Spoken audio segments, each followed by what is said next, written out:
Hello everybody and welcome back to the channel. So today's a pretty big busy day.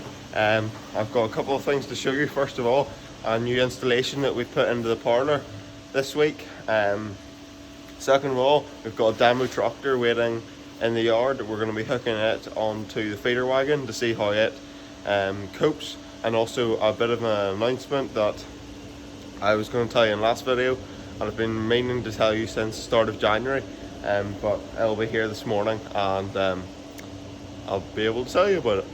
So this here is our setup for our little brush thing that we've bought.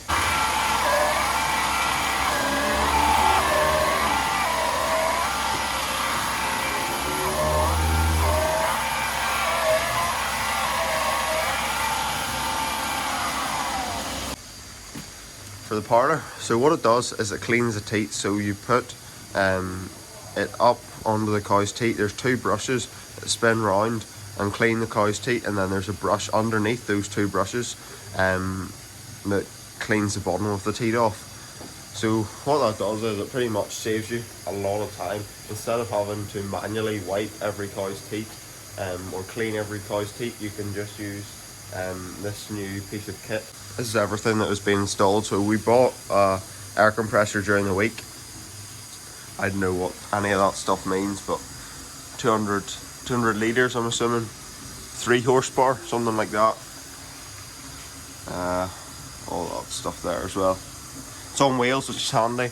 But what happens is it's powered by air. So air comes out of the air compressor through this red pipe and up into our main unit, and then we get sanitizer from in this barrel here up through this pipe here, and then we have our hot water heater, which still has to be plumbed in. So water comes into here, it's heated, and then goes into here. It all comes out through this black pipe here. Oh sorry, I've also forgot, there is like acid, a barrel sitting on the other side of the wall, which cleans the teat as well. And then they all come into this central part, up through this pipe and into the parlour. What we still have to do is we have to install a plug, because we have all these extension leads running from over there. We need to install a plug just around here so that we can get rid of all these wires which are sitting very close to water, which is not terribly good.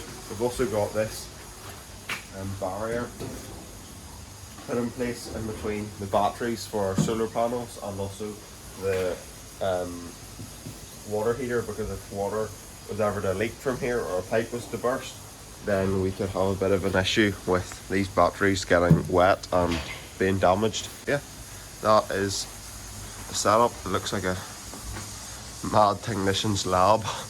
All the wires or all the pipes, but yeah, very good piece of kit. It was installed on Wednesday, it's now Saturday, and so far it's been a very good job.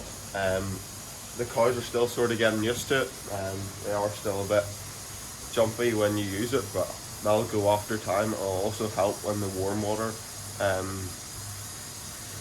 when we get the warm water plumbed up, because then it won't be such a shock when they get a burst of cold water in their teeth. They'll be getting nice warm water instead. Just after breakfast, we've got the New Holland sitting here. We're going to attach the Deutz, or the demo tractor, to the feeder wagon. This behind me is the brand new demo tractor that we've got for a couple of days. So we've got it until Monday. It's a Deutz, and it's got all the bells and whistles pretty much.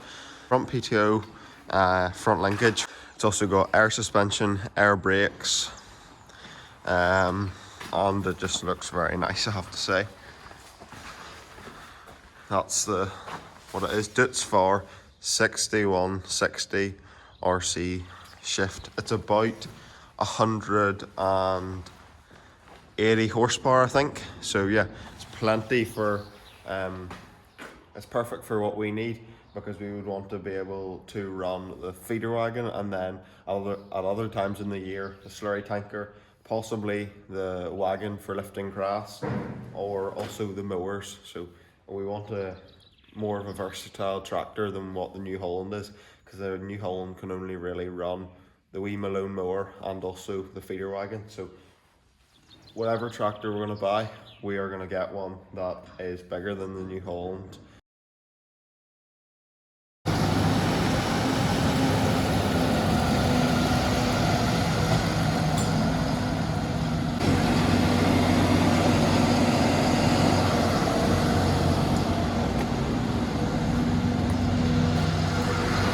You can see there it is a wee bit longer than the New Holland. It's only about 6 inches wider, but it is quite a bit longer, and it's also quite a bit taller.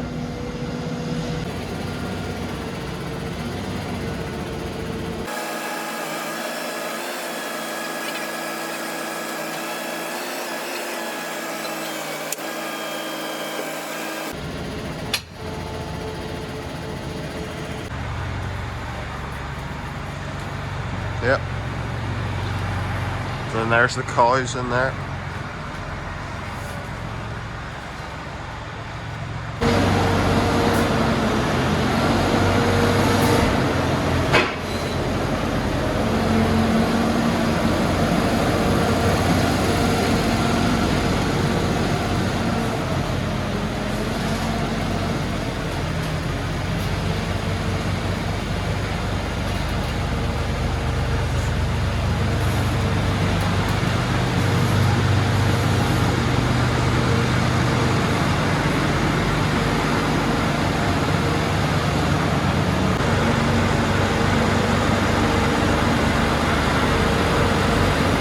What we were just doing there was we were testing the Deutz around the yard just to see what it was like on the feeder wagon, and we've had it on, we've driven around a bit in it.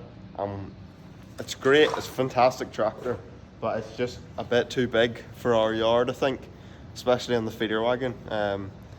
It's nicer to have a bit of a more compact tractor for around the yard. If you weren't using that in the yard, we'd definitely be going for it, but it's just driving around tight corners with feeder wagon. I suppose you would get used to it, but I think it is just a wee bit too big. The announcement that I was talking about, I meant to film on the 1st of January, and now it is nearly March, and I'm only getting around to telling you now. But what it is we have changed our milk, the people who we supply our milk to from Dale Farm, who we were with for many years. So now we have changed to a company called Tirlan. You may have seen me wearing the hat or the boiler jacket. So yeah, that is the new firm we're with. So we've got no more Dale Farm lorries arriving in the yard anymore. It's Tirlan ones that are arriving. So yeah, bit of a change, and it suited our system really. So yeah. I also have a bit of another announcement to make today, and that is that I will be hanging up the camera. I will not be doing any more videos for the foreseeable future in the next couple of months at least, because I have quite big exams coming up and I need to get some revision done for them. So that means I don't really have much time, or I don't have any time really to make videos for you to watch. So hopefully I'll be back pretty quickly, but yeah, for the foreseeable while I will be doing no videos. So thank you very much for watching today's video. Also, thank you for watching all the videos this year. Make sure to like and subscribe, and I will see you on the other side.